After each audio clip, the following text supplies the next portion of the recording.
Good evening, Detroit Lakes. This is the Vikings Territory Breakdown. I am your host, Joe Johnson, owner of UFTA Sports.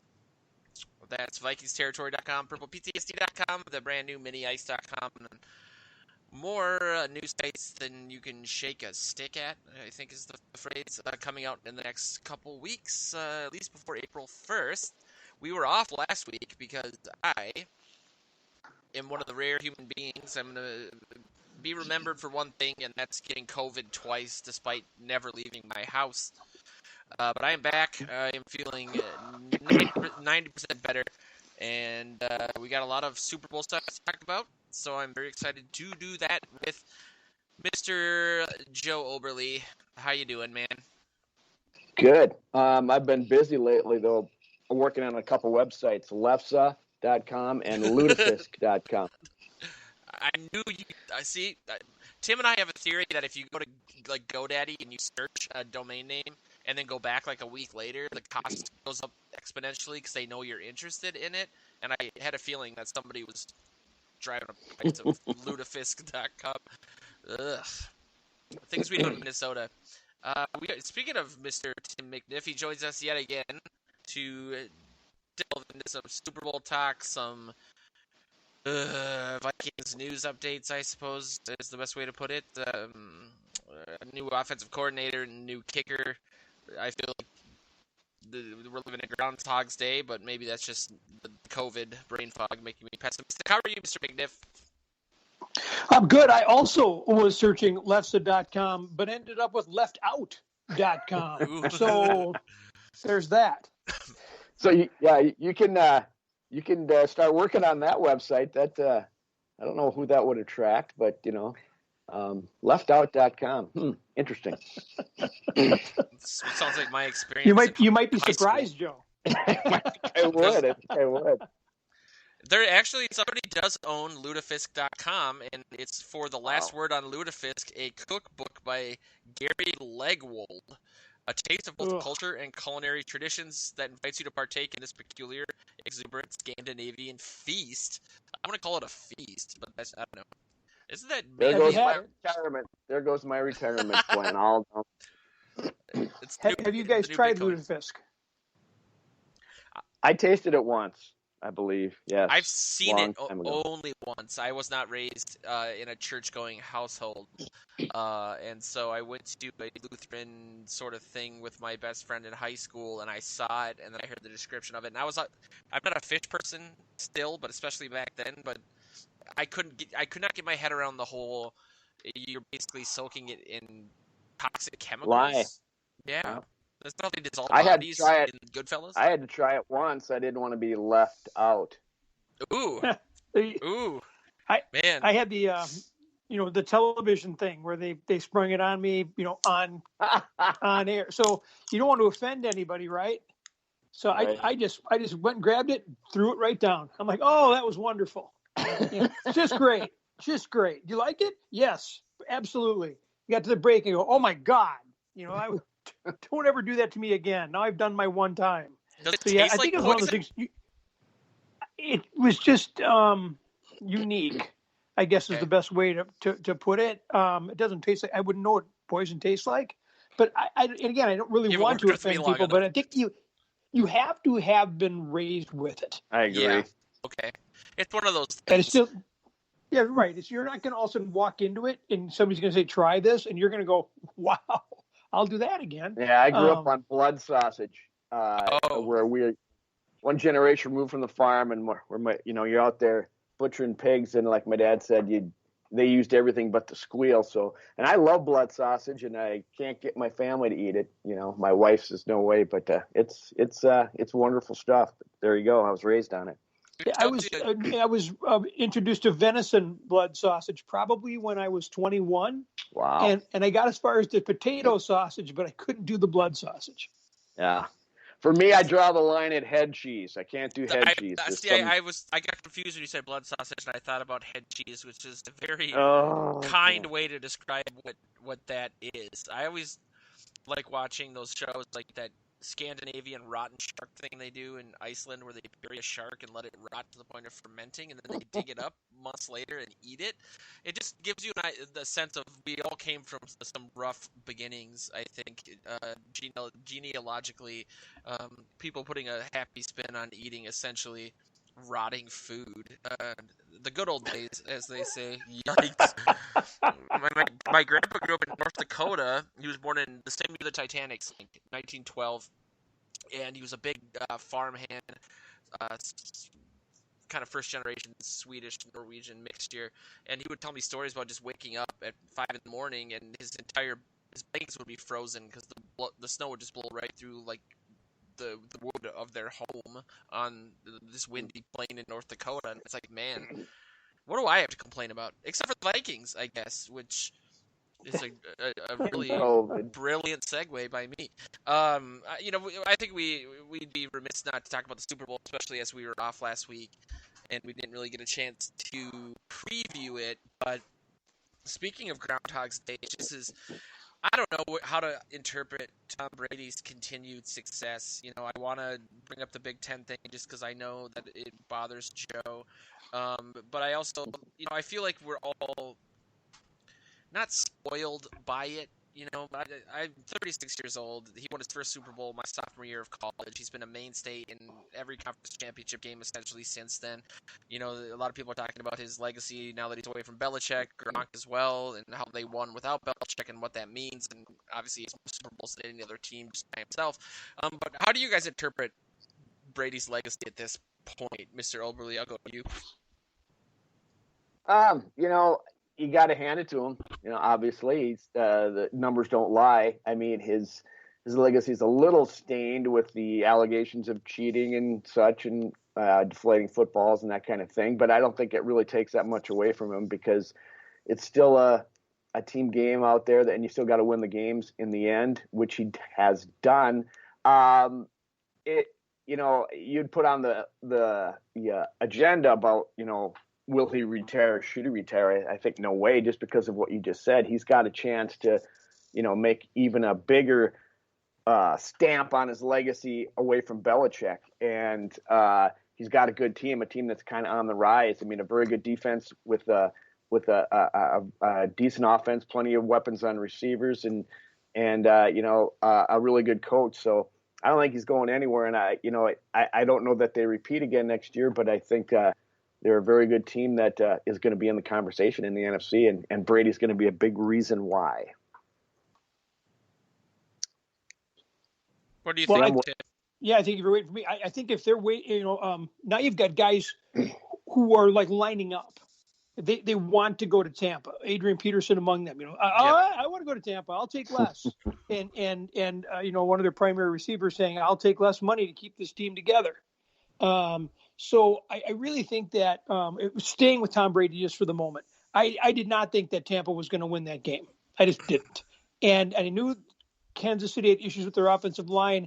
I just believed that Patrick Mahomes was going to be able to overcome them.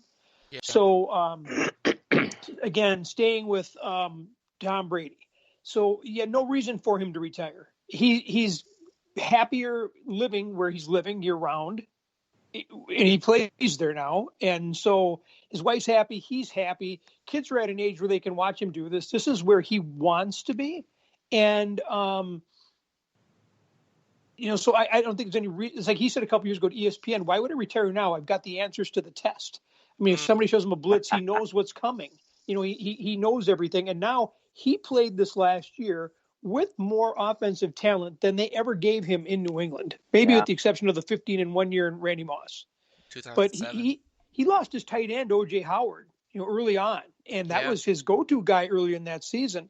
So even if Gronk doesn't come back, I don't think you'll see any crocodile tears from Tom Brady. Leonard Fournette, a bust since he got in the league, figured it out, got his act together, and there I think shows you the true greatness in Tom Brady. Is that once he says he's coming to your team, every guy on that team picks it up. I mean, they're all like, oh, my God, right. Tom Brady, we're going to win, and I'm not going to be the one that lets him down. They're all trying to work to his level. Because God bless, the head coach who had never had a Super Bowl, and he's 68 years old. I'm happy for him, but the legacy is crazy. I thought we would be talking about, okay, so Brady's 7-3, and the kid has 2. So, but now even if Patrick Mahomes wins 5 more Super Bowls, which sounds absurd, it would be outstanding, he still wouldn't catch Tom Brady. That is crazy.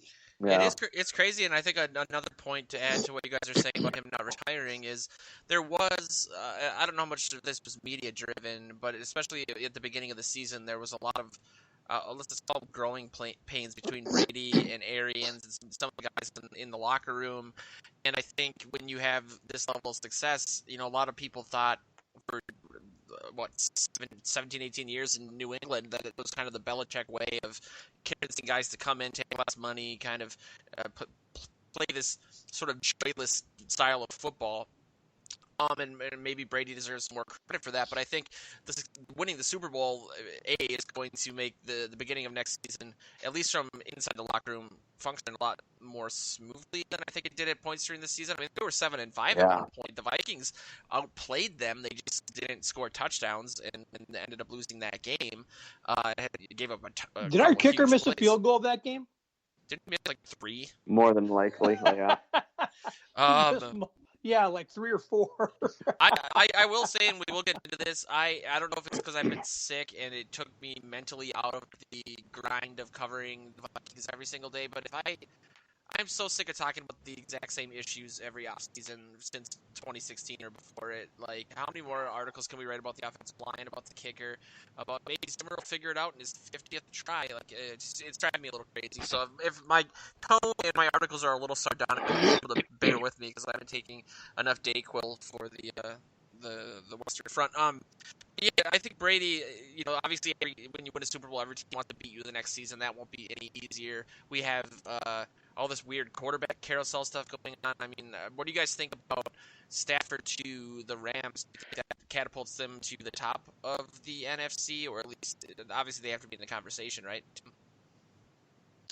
Yeah, I think they have to be in the conversation. I went, a couple weeks ago, we were on, I talked about that when this talk was just starting to break, that I really felt that I valued Matthew Stafford more than some of the other names that were out there.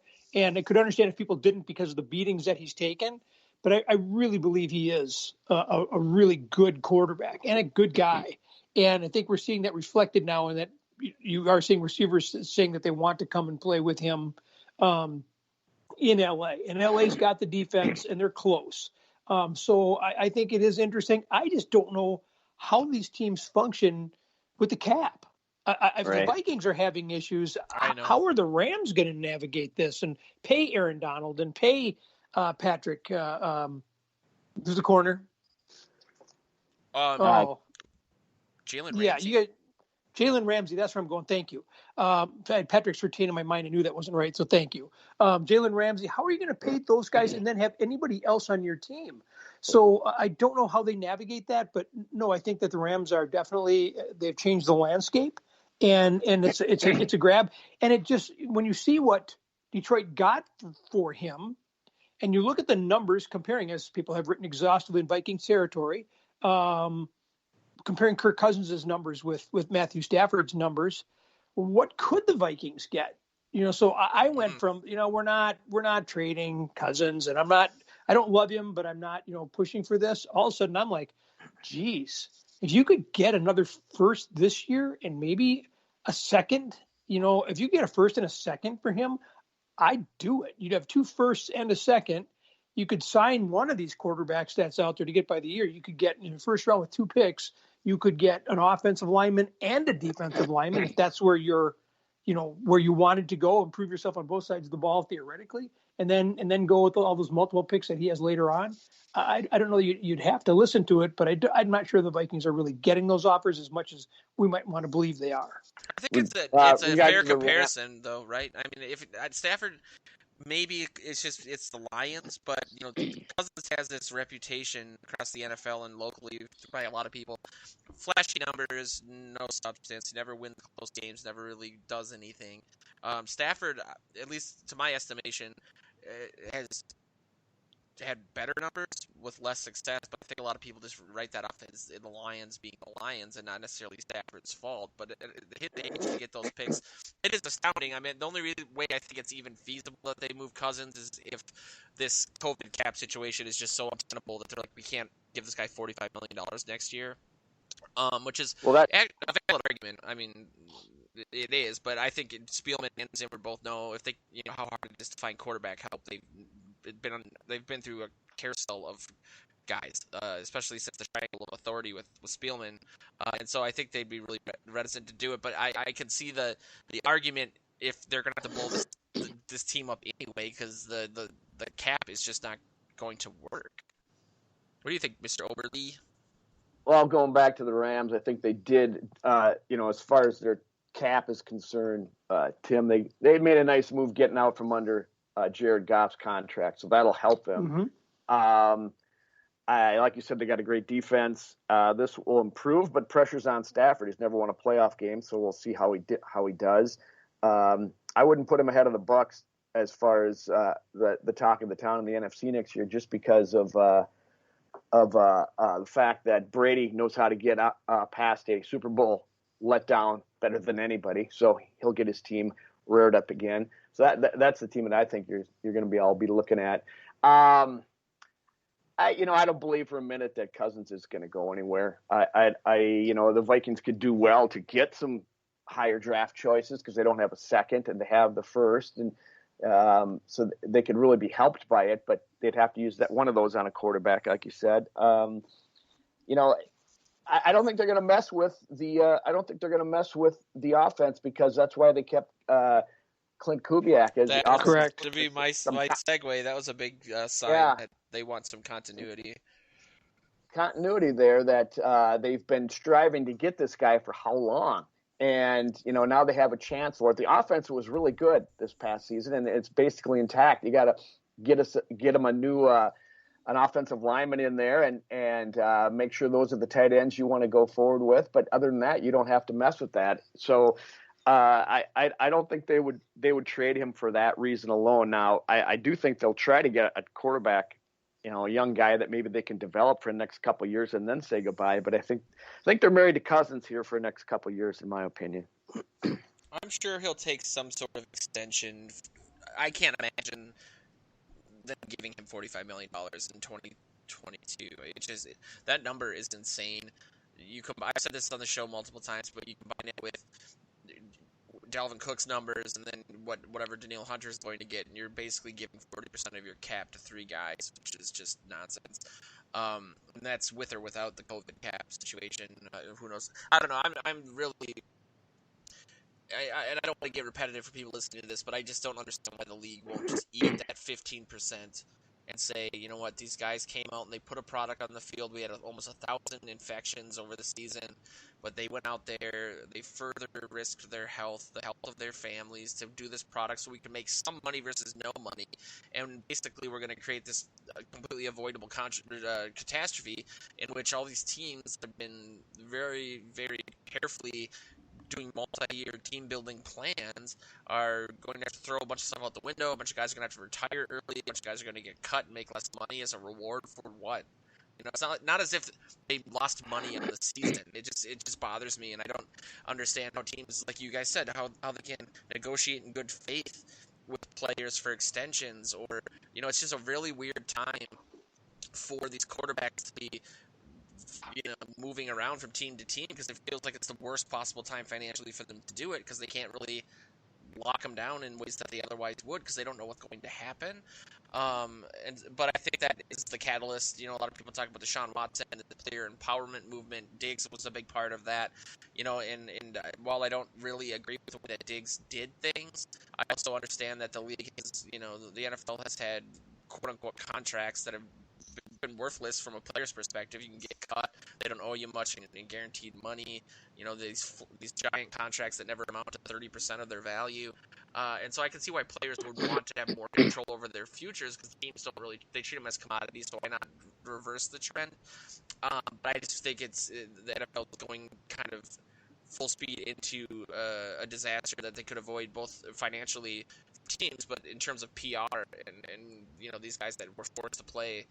When, most of these guys couldn't opt out for COVID because their roster spots weren't guaranteed. So I just am not a fan of how they're conducting themselves. But the NFL, I have to forget that I saw the movie Concussion almost every day when I write an article about the NFL. So it's not as if I wasn't aware of some of these things in the first place. End of rant. But yeah, I think it's interesting. I mean, I put this in the agenda. I do want you guys to take on it. It might give some projection as to my disposition right now. But there was a report out that Deshaun Watson would not void his no trade clause to come to Minnesota. That was, I think, from Doogie. Said that on his podcast.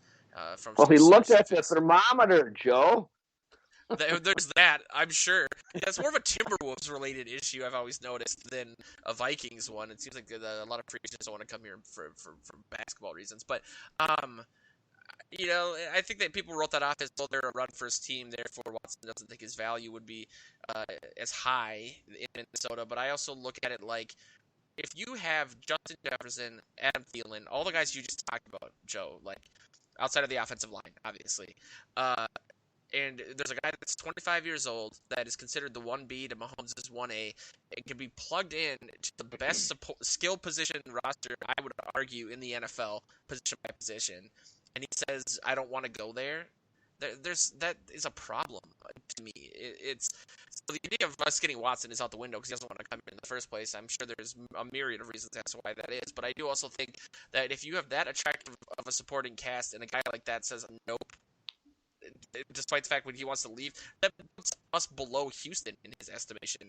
To me, it seems like there's something there that I think you guys all know what I'm going to blame it on. But am I making something out of something or something out of? I want to know what you're going to blame it on. Zimmer.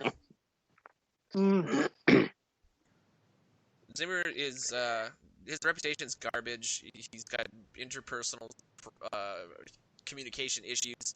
He does not learn from his mistakes. He triples down on them. I think Watson, even a guy like Russell Wilson, the reason he wants out of Seattle is because he gets hit too much. And you have a guy coming here that the offensive line regressed this year. Everyone talked about how great Esther Cleveland was. He was the 37th out of 41 tackles in terms of pressures allowed.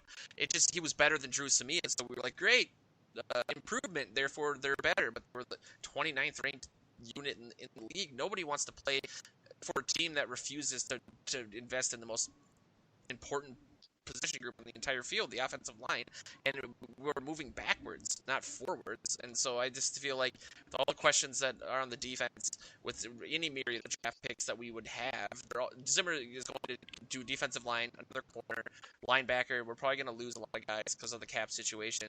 The defense will get the bulk of the picks, then we'll get a guard in the 7th round. We have like 27th round picks that never make the team. I just don't see any quarterback wanting to come here outside of Cousins, maybe thinking that they were going to invest the line when they signed him. Seeing how they gave Cousins a ton of money, but they haven't protected him, so why would you want to come to a team that does that? That's just my take on it. I also think that's why a part of the reason they kept Clint Kubiak is because, the enemy didn't want to come here. Why would he?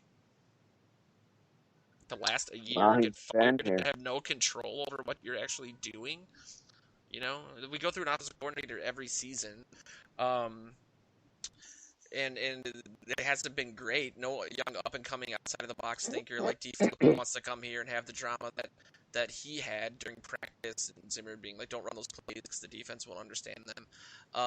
He's very stubborn and stuck in his ways, which can be an asset when you're succeeding, but I think that when you're looking at what this team has done and why they haven't accomplished what they should have from roster perspective, it's the same issues over and over again, and I just don't see anybody really of note wanting to latch themselves to that until there's some sort of change or maybe more autonomy on offense. They can throw the ball on the field in the first half, maybe. I don't know. I take your silence as you guys are so in awe of my cohesive, constitutionally just waiting for you to come arguments. Up for air, Joe. I like that opening guy in the impeachment trial. I'm just throwing some stuff out there to see what sticks. No, Joe Overly, where are you on this whole thing? I have no Deshaun Watson. I don't know. My hopelessness. It's a myriad. Deshaun Watson's not coming here for a number of reasons, and maybe chief among them is, you've mentioned a few, but maybe he doesn't see this team as. The defense is going backwards. They have cap problems. They have an offense, like you said, that's run oriented, and they've built it that way. So I guess if I could pick or choose, I wouldn't come here either. And especially, when I just heard Justin Jefferson on the radio this afternoon bemoaning the fact that how cold it is up here. He's down in Miami right now. But so, that's a reason, too. I used to work for the Timberwolves, and boy, we could never darn free agent for the entire time I was there. And that was one of the reasons why nobody wanted to come here. So, I just another reason why I don't think the Vikings would trade for him anyway for something like that. I just think they're going to stick with what they got and try to rebuild the defense. But I've already said that. So, Tim, any thoughts on this one? Yeah, winning solves a lot of things. People will come here. It's like guys going, to Green Bay to play outside. If they know they're going to win and the money's there, they'll go. You know what I mean? Reggie White going there just, turned around that whole franchise, and they traded for Brett Favre, and Reggie White comes in as a free agent, and the whole thing just turns on a dime, and it's been sort of running at a high level for 30 years. And so the Vikings, I think Johnson made some good points, and one is, right, Clint Kubiak staying because we are staying with the offense as we had it, and the head coach does not see it as an issue. I hope what they do see is that they have to do something about the offensive line, and I think the Super Bowl showed that. When you've got a guy who didn't cut it with the Vikings starting as your left tackle because of injuries, that's if Patrick Mahomes can't overcome that, then that's a problem. And before we get too far away from the Super Bowl too, I just wanted to just point out again too is what an outstanding job Todd Bowles did. And those three linebackers. Mm-hmm. I give credit to the guys up front, but man, that crew of Devin White, Levante David, and Shaq Barrett were just all outstanding and all over the field, rushing the passer, covering backs out of the backfield, and playing the run. So I just thought that, very good. We'll all give the platitudes to Brady, and he and Gronk got to do the commercial for going to Disney World, but Devin White might have been the person who, if you wanted to give it to one person and it wasn't Todd Bowles, that may have been your MVP of that game on Sunday. I would agree with that. I believe I agree with what you're saying. That Super Bowl was won and lost in the trenches. There's one defense played how the other one didn't. How many penalties the Kansas City Chiefs defense suffered because they were always a step behind and grabbing a jersey. And I was also surprised by Gronk. He looked like he was 10 years younger the way he was moving out there. Yeah. And maybe a year off helps your body heal, and you can, and he wasn't being counted on all year long, and allowed him to all of a sudden, I think, surprise some people. But he looked, more like, he absolutely did. It was amazing to see.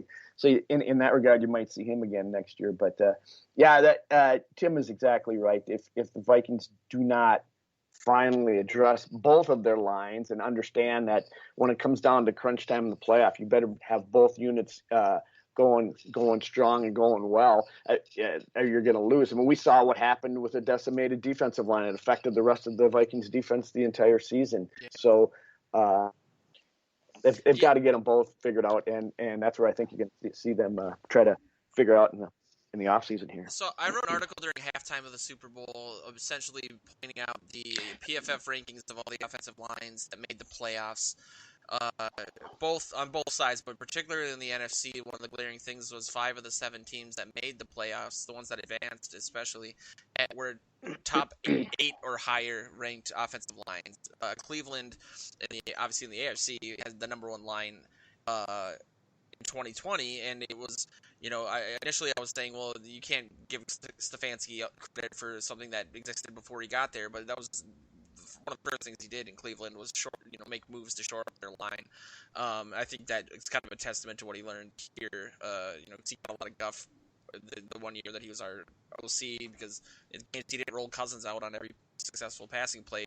We drag him through the mud and say, why wasn't he doing legs or something like that. So it really isn't. I go back to what Coach Tice says on the show a lot: building teams up the middle, and in this league, it comes down to that. Matt Burke said it on the show with Joe and I. We've had other guys say the same thing. If you can't, pick up a 4th and inches, going back to the Seattle game, I'd rather be able to pick that up than do some of this zone blocking stuff. But I don't think they're mutually exclusive. I think some of these teams run zone blocking schemes, just they're not bad like the Vikings are.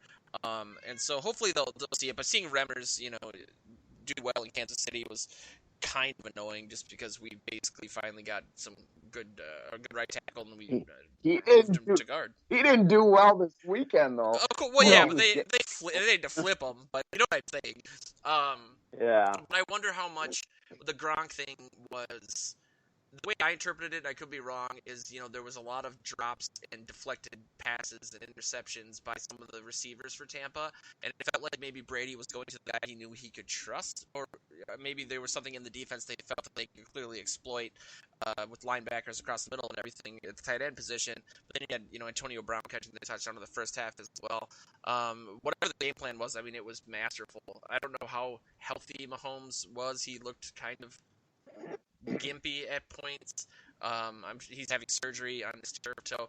He did have when he did that diving throw, that was almost a touchdown, but it was batted down. If he would have completed that pass, that would have been one of the most epic throws in Super Bowl history. The guy's super talented, so he'll be all right. It's just they would have lost by 7 points left.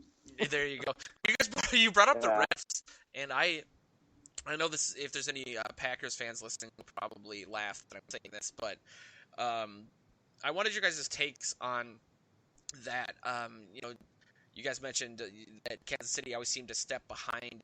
There was the run touchdown by Fournette where he was basically untouched for 40 yards. To me, was like the refs had nothing to do with that. The defense was gassed. They weren't playing well. Were there one or maybe two bad calls that helped? I don't know, because you can make the argument the other way as well. I just am not a fan of the argument that it's a big spot, so don't call the penalty. If it's a penalty, call it and let the chips fall where they may. I just don't see the refs having that big of an impact on really the outcome of that game. But I could just be, projecting my irritation that the Packers fans did something similar a few weeks ago.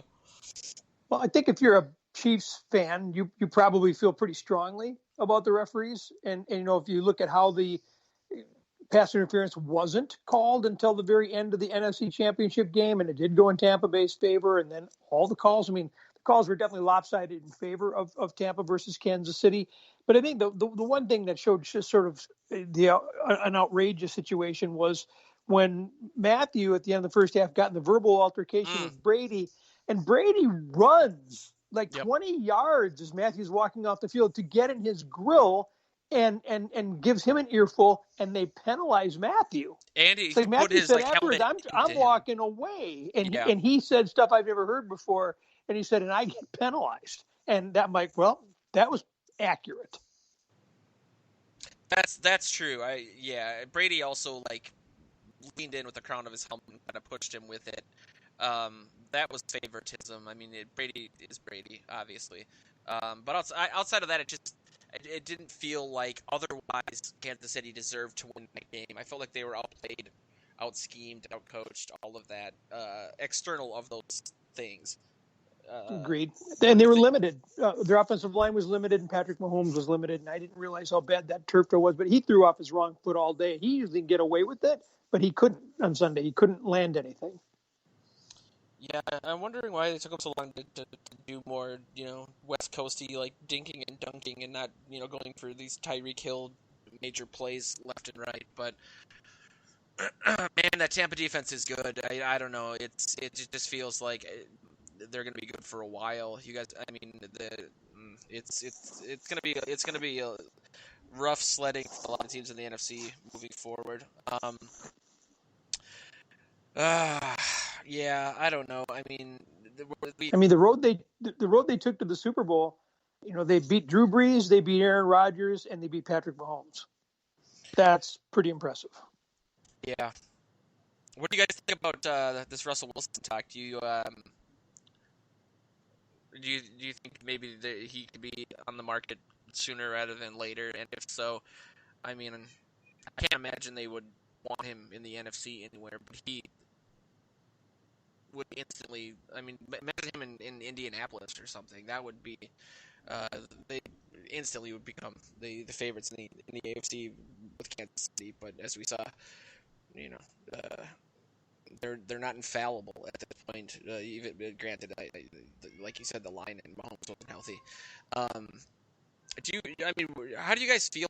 I teed this up and got away from it, but how do you guys feel about what I said about the player empowerment aspect of the league, players choosing teams, getting out of contracts, whether it's done the right way, which I don't know what the right way would be, maybe more so what Deshaun Watson is doing versus what Diggs did, which is kind of creating controversy on social media until you're at an untenable situation as opposed to maybe just going into the front office and saying trade me.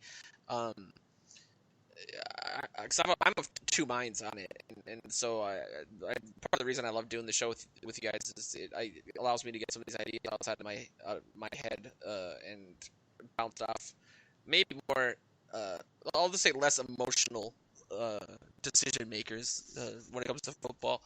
I'm starting to really kind of get behind the whole maybe Diggs was right thing, even though I've written 50 articles about how I didn't like what he did. But I can see some aspects of why he did it. I just think he could have handled it differently. But these guys have to make as much money as possible. They don't know when their career might be over. They want to get as many sponsorships, build their own brand. Granted, there was this viral moment from Booger McFarland on whatever show he's on, pregame show, a couple weeks ago, talking to Randy Moss about how these guys come into the league and they don't learn how to better their team or better their skills. They just look at how can I grow my social media following and my own personal sponsorship brand, and that's why guys like Jamarcus Russell fail, because they don't take the game seriously. They don't look at it as a business and the performance on the field as much. They more look at that aspect of it. So I don't want to get too far down that road, but I think there needs to be maybe a better CBA for these guys where they have more representation and profit sharing and so on and so forth, because they are criminally underpaid. Granted, there's 53 of them instead of 11. But Oberly, what do you think, man?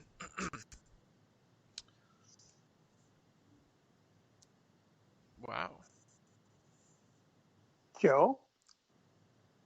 I think that's odd silence. He's yet again just loves my takes. Well, I don't know where Joe went, so what do you think, Tim? So back to Russell Wilson. I mean, when I read all this, I was disgusted, because I was just like, come on, you were just named, the Walter Payton Man of the Year. Do you not get enough attention? Because all he had to do when he was asked that question by Dan Patrick was to say, you know what? We got a good thing in Seattle. They've been good to me, because they have. If he's not still the highest paid player in the NFL, he was for 5 or 10 minutes. And so he's got one of those contracts that's up there, and then becomes later, the steam coming off that, he's getting hit too much, and maybe they haven't given him the greatest offensive line either. But it's like every team's trying to make it work. Every coach, and he's got a good head coach and a good communicator, and they have given him talent. He's got a great receiver around him, and 3 of them. So I think that for him to kind of leave that open was sort of like, to me, it was like, okay, everyone's courting Deshaun Watson. Stafford just signed the big contract. Tom Brady's the GOAT. Patrick Mahomes is the future. Aaron Rodgers the MVP. So yeah, right. Aaron Rodgers MVP. So nobody's talking about me. So how do I put myself in the conversation? I thought that was I really like most that. I like that take. Yes. Well, it's one of the most disappointing things that I've really ever heard Russell Wilson associate himself with, because this is totally self-created. And this is the kind of thing where when he does have a bad game and things start to go wrong, I promise you, the first people to bring that up will not be his coaches or his teammates. It will be the fans who will let him hear it as he's walking from the field. And that's when the whole thing starts to go south.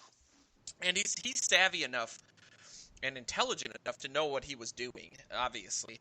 It's a completely self-made controversy that he's in no position to leave right now anyway. It feels like maybe a year or two from now something might happen. But I had a kind of an inkling that that's what it was, and I've heard reports out of Seattle for a long time that a lot of like the Legion of Boom guys or Marshawn Lynch really didn't get along with him, and he was Sherman didn't. Yeah, and he wasn't really. I don't know how to put this as a white guy named Joe Johnson, but he wasn't kind of connected to those guys on that level, and he was really coddled by management and coaching and treated as this entity above all other players, and he just didn't connect with them on an interpersonal level. Something that we actually heard a lot about from Diggs and Kirk Cousins, and Diggs wrote this article this last week on the Players Tribune, I believe, essentially saying, which I thought was a really gracious move by him, and I'm not, again, the biggest fan of the way he's handled a lot of this, saying that, Cousins opened up his family to me. He was the first person that, came and picked me up, and we hung out together, and I'll, forever be in his debt for how he let me, meet his family and be a part of things. Because everyone talked about, well, Diggs and Josh Allen have this relationship, and Cousins is just kind of a square, and he's awkward. I mean, there's a really good documentary that I linked on Purple PTSD a couple weeks ago from NFL Films that highlighted the free agency period when Cousins was making his decision. And when he finally decided to sign with the Vikings, there was something that happened 2 weeks prior where he had to call his AAA guy because his windshield got broken, and the AAA guy said, "Oh, are you really Kirk Cousins?" And he said, "Yeah." And he said, "Well, where are you going to go?" And he goes, "Well, what do you think? Where should I go?" And it was kind of a cute moment. And so when he accepted the offer from the Vikings, he called his sister. He was living in his wife's parents' basement for some reason. Even though he's a multimillionaire, I think it's because they had a newborn and he wasn't around a lot. And nobody answered, and it was awkward. So he called the AAA guy, and it was this really kind of awkward moment where I think he was going for a callback to the earlier moment, but it just kind of felt sad, like he didn't have any friends, so he had to call a stranger. It was really, to me, it was heartening, but you can see where Cousins is. He reminds me of what I would expect Johnny Unitas to be. He just feels like an old school kind of nerdy dude who maybe doesn't exude the type of on-field confidence or personality to bond with a lot of these younger guys. And I think Russell Wilson has a similar reputation, but in a worse way, just by maybe being a little bit more elitist and bossy and so on and so forth. But I agree with you. I think that was, part of this, and part of the Diggs thing too is that a lot of people, from a fan perspective, really are heavily invested in a lot of these guys, and they support their ventures, and they really like them, and so some of the stuff that comes out, it feels like an affront to fans, and I don't think there's. I just posted an article of somebody took all these data points, social media, merchandise buying, ticket buying, and ranked the passion of the fan base. And I think Seattle was number 1 or number 2, obviously with the 12th man situation there. So I think that is kind of a disservice to the fans to create this controversy where there needed to be one, because I think you nailed it. I think it's completely avoidable. If he really felt that way, he could have handled it differently. And it just seemed like give me some attention, because I'm currently the 6th or 7th most talked about quarterback. When I had this great season, it didn't amount to much. And for all the talk of how bad their offensive line was, they were 15th or 16th. They weren't as atrocious as I think people made them out to be. This is, as you said, it's a totally self-created, man-made situation. It's totally unnecessary and beneath him, really. I mean, just for how he has conducted himself to this point. And if he wants say in player personnel decisions, I mean, that just shows you that, yeah, then they have created a monster in the way they've treated him, because you have to let people do their jobs. You know, if they're incapable of doing their job at the NFL level, they shouldn't be doing it at the NFL level. I mean, if we go in-house, now the Vikings have just elevated a guy to take over their special teams, and he's been there for 15 years, and I only have heard the name Ryan Ficken, like 3 or 4 times in those 15 years. There's a guy who came to be an assistant running backs coach and has managed to last 15 years in the NFL. How great a life is that? Yeah. You know what I mean? I mean, that's stealing. So we'll find out. No, the cover's been blown. Now he's got to be in charge of the special teams. And it wasn't just the field goal kicker or the long snapper that had issues this year. I mean, the Vikings were just bad. And that was one thing when, I'm just old enough to know and remember that in the Bud Grant era, one of the things that separated the Vikings, certainly from the teams in their division, from most other teams in football, was we won that third phase of the game week in and week out. The Vikings were better, more creative. The use of Greg Coleman as a runner and his athleticism, Joe Sensor blocking kicks, Matt Blair blocking kicks. I mean, the Vikings were just good at it. And now we're one of the worst in the NFL. And that tells you right there, that's a good indicator of the lack of health of our football team and our franchise. When we're near the bottom of one of those areas where it really comes down to coaching and effort, that's a bad indicator. Yeah. Hello, guys. Can you hear me? Hey! Joe's back. We thought you became the victim of foul play. I was just going to say, this might be unprecedented in the history of the show, but I agree with everything you guys just said. Yay! I have a really random question, just to build off and give some context to Joe. What me and McNiff were talking about the Russell Wilson thing and wanting to be elevated to this level of like quasi GM with personnel decisions. Is that a thing? Like, I can't think of, maybe I assumed guys like Peyton Manning had some say and stuff like that. I was really surprised to hear during the draft last year that Aaron Rodgers watched it on TV just like we did. He was not abreast of anything that was going on. They didn't call him and say, hey, this is a plan, or what do you think we need to make the offense better? And they obviously it would be awkward to say, well, we're going to take Jordan Love. But it makes me wonder, do any quarterbacks have a say in that sort of thing? I mean, it's rare for a coach to even, like Andy Reid or something, gets that sort of attention, but this isn't the NBA, and Russell Wilson isn't LeBron James. Probably not personnel, but I would think the offense, obviously players like, all players get to say, I like this player, that play, and certainly someone like Rodgers, who's a bit of a coach on the field, when the offense is out there, would have some say in that. But I don't think they can go in and say, they can maybe say, hey, sure would be nice to get a receiver this year, but I don't think it has any sway, certainly. And it certainly wouldn't in Zimmer's in his house. But I just want to say real quickly, I agree with the way Tim characterized the Russell Wilson thing.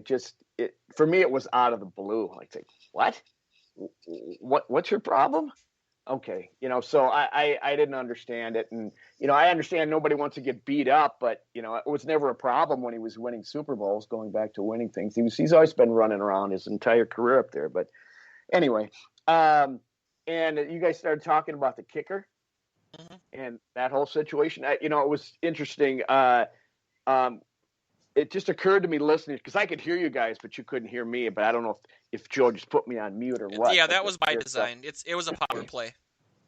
And it just occurs to me when Tim characterized the special teams and that sector of the Vikings falling down yet again, it almost is like Zimmer's the way he handles things, because on offense he likes to stay out of the mix. He says, I'm the defensive coach plus the head coach. You take the offense. Well, it almost seems like that's what's going on here. I mean, the only time you hear about Zimmer and the special teams is when the kicker misses a kick, and or else somebody else, and he wants to make a snap judgment and get some new personnel in there. That doesn't seem to me to have anybody that really has a good idea of what's going on in that part of the of their place. I don't know if that's true or not, but I know he's just riveted in on his defense, and sometimes I wonder if he sees everything else in the same way as he sees them. So it's really kind of shocking that they were this bad this year, and I do think that the signing of this kicker is probably the writing on the wall for Bailey. He's had a couple of 2 seasons now where he's clearly let down the head coach, even though the head coach has some belief in him. So I'm thinking, if this Tim, you sent us a thing this morning showing us how Joseph has been, at other places he's kicked, and it's been pretty good. And if he's a younger guy and looking for his chance, maybe you just got to bite the bullet and stick with somebody. And because Bailey's not going to be around forever anyway. He's 33 years old, so. I think that's where you headed, but the problems go deeper than just the kicker with the special teams, obviously. Yeah, we were spoiled. I mean, we had Cordero Patterson for a while, who's, I think, tied for the most return touchdowns. Maybe he broke that record this year. He tied it. Marcus Sherrills was the best punt returner in team history and always top 3 in the league, always turning nothing into something. Prefer had issues with his punters and his field goal kickers. He was almost like the offensive coordinator thing. He would go through maybe one every season and a half, but he always was really good, elite at coverage. And then returns obviously were great for a while too. It's just, I don't want to get super despondent, even though I kind of alluded to that earlier in the show, but it feels like, man, this team has a lot of things they have to figure out. And probably the worst time to do it, again, with going back to the cap situation. I mean, I think a lot of people made this assumption after the season that the Vikings would improve just by the lapse of time, because core defensive players would heal, so on and so forth. But I'm not entirely convinced that Anthony Barr will be back. Then you have to look at. I don't think KJ Osborne works out as the punt returner, and he was a 5th-round pick, so you have to find someone to do that. There's obviously other issues on special teams as well. You got to hope this kicker works out. I mean, how many times Zimmer? I mean, I'm not the biggest fan of his, but he has to be so tired of this kicker situation. It's been kind of the thorn in his side since he's come here. It's just they take Blair Walsh with a 5th-round pick, then they take Daniel Carlson with a 5th-round pick, then Dan Bailey's the 2nd most accurate kicker in NFL history, and then he comes here and makes 75% of his kicks. It's just too bad Daniel Carlson's NFL career hasn't worked out. I know. That was 100% on Zimmer. Well, there could be an argument to be made that maybe he cut bait too quickly. I think he was. You think? But at the same time, I felt like, what is the common thread here, where these guys who otherwise are good outside of a purple jersey come here and go from 90 whatever percent, 2nd most in league history or 2nd best in league history, to 75%. It's a canary in the coal mine situation. I mean, I've talked part about of this. It's got to be age with Bailey, though, isn't it? I mean, he keeps getting older. He's not getting younger. Well, so Joe, you know this part of it. I got an email from somebody in his inner circle, someone in his family, during his first year here, and they took umbrage to an article that was written by one of our writers that talked about Bailey and his struggles. And essentially, the way it was framed was, a kicker is part of a 3-man unit. You have 1 point whatever seconds to make a field goal. Whenever you miss, it's the kicker's fault to the media. But when you're switching the holder and the long snapper every 2 weeks, it's impossible for that kicker to find any semblance of normalcy. And so I basically picked up. It's legit. Yeah, so I could tell. Well, he's upset that we. I mean, the joke back then was that Linval Joseph tried out as the holder. Remember that, Joe? Like, they were going through everybody. And so I think he maybe is so much of a creature of process, even more so than the average field goal kicker, that any of those changes, which there have been a lot, so we got rid of the long snapper this season halfway through the year because he was not working out. Any of those changes just mess up his process, and maybe that's not the best guy to have on a team that clearly has a lot of change in that regard. That's my take on it anyway.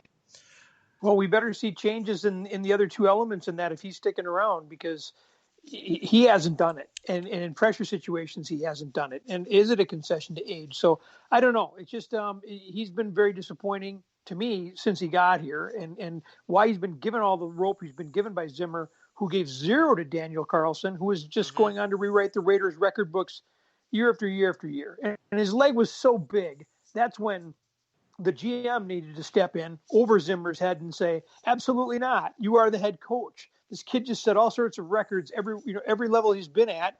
He's not going to suddenly start to suck just because he's here. It's your job to coach him up. That is what Mike Zimmer is paid to do. And instead, he pushed him out the door, and this kid is going to be a Raider for as long as he wants to be there. And he's got a great leg, and they have advantageous field position because of him. It's a third of the game. And Mike Zimmer, any issues he has with that element of his team, self-inflicted. Yeah, I can't argue with that. I remember when it happened, and he missed those 3 kicks in Lambeau Field, which is you couldn't get any bigger stage for a Viking as a rookie. And there were jitters, and the Vikings had their eyes set on going to the playoffs this year and having a really good team, and they were going to need a kicker. Well, then maybe you miscalculated by drafting a rookie and expecting him to be, like Blair Walsh was his rookie year. That doesn't always happen. So, yeah, you have to blame it. I'd like to see Daniel Carlson in more pressure situations than he's had in Las Vegas. But that being said, he has done very well. And every time you see him make a kick, he just kind of, it's to our chagrin that he's out there and doing well because he should have been here. And it reminds me of the one guy that has been consistent and good, and that maybe made the most clutch field goal in my lifetime, which is Kai Forbath, but they didn't like his kickoff leg, or his extra point percentage wasn't high enough. He made every single field goal from 49 yards or less. He made that the field goal everyone forgot about during the Saints Minneapolis Miracle game before the end of the game. He made the field goal that would have, if I remember correctly, because I actually missed. I'm not gonna lie, I missed the Minneapolis Miracle because I was in my sister's kitchen pacing angrily because I thought for sure they had blown it. But I think he made the go-ahead field goal at the end of the game, and then the Saints tied. Yes, he did. Or did he tie the game? Either way, he made a very clutch field goal, and then because he was in the high 80s for his extra points, they said, well, let's roll the dice on this big leg guy and Daniel Carlson. When they, especially as the offense was comprised then, there weren't a ton of 50-yard field goals from that offense. If you had a guy that was automatic from 49 yards or less, it's just hubris to take what you have and to risk so much for such a marginal gain, which would be 3 or 4 extra points during the season, especially considering all these kickers are missing extra points. I think that's a big reason. Again, going back to Bailey's problems, he doesn't like the new extra points situation. Tim, what do you see in this guy, Joseph? Do you think he's just a guy that's really good and hasn't had a chance because he's kicking behind the other kickers, or is there a reason that he hasn't been a starter for anybody? Yeah, this is dangerous territory because I don't know enough about him. Like you, I just saw the numbers that they put in the paper. I couldn't identify him in a police lineup. So to say that I know a lot about him, but I would just agree that one, the numbers that they've already got invested in our current kicker and his lack of production, and as tight as they are on the cap, I don't know why you would keep him.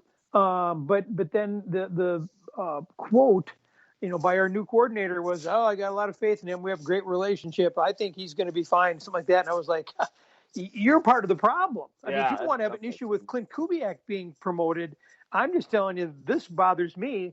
15-year-old former assistant running back coach is now running our special teams, and he wasn't part of a crackerjack unit last year. So he got a promotion. If we wanted to see this coaching staff for this organization reach outside the family and bring somebody in, that was the position to do it with special teams. Yeah, I agree. I agree with you on that. Continuity there is the last thing you think you would want. Yes. Yeah. So what about Clint Kubiak? Sometimes you get these promotions from within, and there's two sides of it. Like is it the least path of resistance, and it's just a placeholder, or is this guy? He's going to get the continuity because his dad is the one who set up the offense, but is he really the person for the job? So it's I don't know what to think about it yet. You look around the league and you see you look at the Tampa Bay Bucks, coaching staff. How about that for all its diversity and women and minority candidates and such? I mean, that to me was a really neat thing to see this year, that a staff like that won the Super Bowl. And I hate to see good candidates getting passed over because, Jim Sheehan wrote about it the other day about nepotism in the league. And Zimmer's got his son on the staff, and I don't know. I'm not saying it's wrong. I don't know. We're going to find out what Clint Kubiak has got, but boy, it just doesn't really excite me when I look at.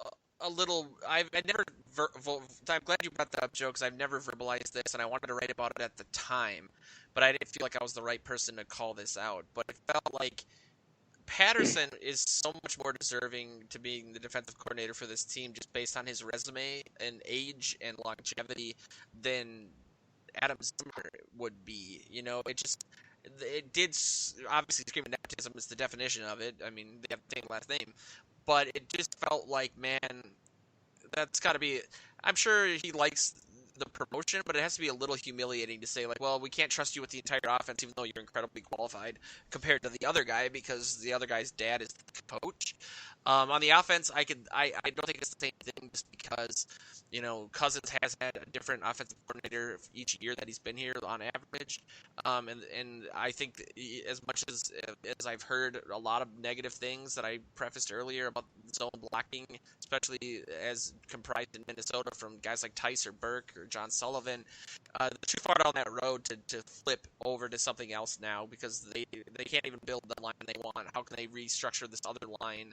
It makes no sense. And so I did feel like, we had with these reports earlier in the week that Zimmer was looking for an older offensive coordinator candidate if he was going to hire outside of the team. I think part of it, again, goes back to a lot of young up-and-coming people didn't want to come here, just because I think the DeFilippo thing, even though he's proven he's maybe not of the caliber to be an offensive coordinator in other gigs around the league since he left, it kind of showed that this team is really stubbornly against any of the new stuff that the league is doing, and it seems like the teams that are adapting are benefiting, and the ones that aren't are kind of falling to the wayside. So I think the Clint Kubiak thing is a mixture of just like reluctant continuity. It's just more of the same and expecting a different result, maybe watered down because he's not Gary Kubiak, who's an offensive genius, arguably. It's just kind of a begrudging thing for me. That's actually a big reason why I'm so pessimistic on today's show. If I may, I just, I think he did the only thing he could, Zimmer did the only thing he could do given the situation, because his offense was better than his defense this past year. And the offense scored enough points to win games that they didn't win. And as you pointed out, Joe Johnson, we've given Cousins a different offensive coordinator every year. To give him another new system really wouldn't be fair to him or really the people who are there if it's going okay. And it's going okay. We've got productive tight ends. We've got productive receivers. We've got an elite running back. We've got a good backup. The issue is the offensive line. If you look at our guys in uniform or in street clothes versus Cleveland's offensive line, they don't look the same. They have drafted, they've by virtue of how many first-round draft picks they've had, they've just got monsters on that offensive line, and they block a certain way. And our guys are not those guys. And I would say, and I'm not a Mike Tice or Matt Burke, obviously, but I have experience with the zone blocking scheme, and we used it at the high school level because it allowed us to get away with players that were not as physical or as not as athletic, and they could still do this. There's a lot of deception involved in this. So I think that the move to Clint Kubiak was necessary given the situation, but it makes this next year make or break for Mike Zimmer and for me for Chris Spielman. I mean, or Rick Spielman, because I just think that they've got to put up or shut up 7 years, whatever Mike Zimmer has had, and to be back at kind of square one again is very disappointing. And I just don't know that, he's gotten a lot of rope, and I just don't know that he's earned it. And I think he's a very good defensive coordinator. I just don't know that he's a very good head coach. I read an article recently saying, has any head coach in recent memory had as many things given to him as Zimmer has, either handed to him or just by circumstance. Brand new stadium, arguably the best new facility or facility period in TCO and Egan that is growing every year and is just state of the art. Every single free agent he's wanted, they changed the way the NFL did contracts to bring in a quarterback for him to get over the hump. He's had carte blanche. He's had a ton of influence on the draft and taking there's been five corners taken in the first round, 4 of which were under his purview. The 5th being Xavier Rhodes the year before he got here. You know, he had all, like you said, this rope to build the defense of his dreams at the expense of this offensive line. And it just, I really felt like after the 49ers game, when they fired George Edwards, which was a clear sign to Zimmer that the status quo wasn't good enough, getting to the playoffs every other year and being embarrassed at some point in those playoffs. But then, by happenstance, they end up with the biggest draft haul in the modern NFL history with 15 picks in a 7-round draft, and it's a very Zimmer draft. I said at the time, this is going to tell us if Zimmer's learned from his mistakes or not. He takes 5 DBs with 15 picks. He takes 1 guard. It's the 15th of 15 picks. It's the pick before Mr. Irrelevant at the end of the draft. He takes a guy in Ezra Cleveland who never played tackle his entire life. Gary Kubiak had quotes during camp saying he keeps defaulting to this. We need to break him of it. We want to get him reps where he's not comfortable. Why? Why not just draft a guy and put him where he's supposed to be, unless he's like a Burke where you think it makes more sense, not via this shifting of guys around and acting like, you know, that episode of The Simpsons where Marge keeps cutting up her dress to make it look like a new dress to impress people. It's the same people, the same outcome. You know, he's had every single thing a coach could ask for here, including maxing out the cap, and so we were supposed to wait 5-6 years for him to rebuild the same thing. He's shown no impetus for learning, for changing, for any of that, and I think it's really hampered some really good rosters, which he gets credit for being a part of, but has gotten the most out of those guys. I would argue that he hasn't. I don't think he's had everything he's wanted. He wanted Aaron Rodgers here, and that didn't happen. No, I'm kidding. Have you seen his girlfriend? I think he's gotten everything he's wanted. Yeah, that's a good point. I think that Tim is right. It's a make or break year. I think he has 2 more years left on his deal, and unfortunately for me, these 2 promotions from within just seem like placeholders, and they seem like status quo, and they seem like they're not. They may not be the move you need to make to really extend your deal after that. I think that it really comes down to Danielle Hunter's got to get back. Michael Pierce has got to be what we thought he was, and to get a defensive line, they draft a couple defenders or in free agency who can contribute like Justin Jefferson did this next year, and then you got to get a lineman and to help out on offense, and you know, special teams. Something's got to go on there, but that's what I think is going to happen this year, and he's got to make a deep run. That's the only way they're going to get a deep run in the playoffs, and if it's you know limping, you know, with the 7th playoff spot and be one and done, it could be the end for this regime, but I don't know. We'll see. We'll see. I mean, and it's a really rough time. I mean, he's got his work cut out for him. I mean, there might be some value in trading away some pieces on defense for picks or letting them walk and getting the Harris Smith? Well, oof. I'm so worried about the cap, and it might make more sense to have draft picks that you can. I mean, because Zimmer has done a good job of identifying players through the draft for his defense and developing them. I've always said he's a glorified defensive coordinator, and if you could maybe demote him and then give somebody carte blanche to run the offense a different way, which I thought with Kubiak would kind of split the difference. But Kubiak was not running a Kubiak offense. It was much more muted than he been historically. Except for DiFilippo, he identified offensive coordinators too, because they all go running out of here for the, you know. It's in the look at what Stefanski has done, but you know that's the point of the show. We'll spend the off season getting through all of this great super optimistic news, I think that's a good place to put a pin in it for this week. I really, really enjoyed talking to you guys about this. Clearly, despite all evidence to the contrary, people should definitely keep an eye on VikingsTerritory.com, PurplePTSD.com. Tim's been writing some really great stuff for us on those sites, and also on our Minnesota hockey website that is relatively new, miniice.com. Next week, we'll hopefully have a couple new websites that we can debut to you guys, football-related ones that we're really excited about as well. So maybe we can diversify what we're talking about on the show, because clearly I'm not looking forward to this talking about the Vikings this offseason. I'm kidding. I love it. I love you guys. Thanks for being on the show. Follow Tim on Twitter at TimMcNiff1 and Joe Oberly at Joe Oberly, and you can find me at VTPTSD. But we will check in with you, beautiful Detroit Lakers, next Wednesday. Skol.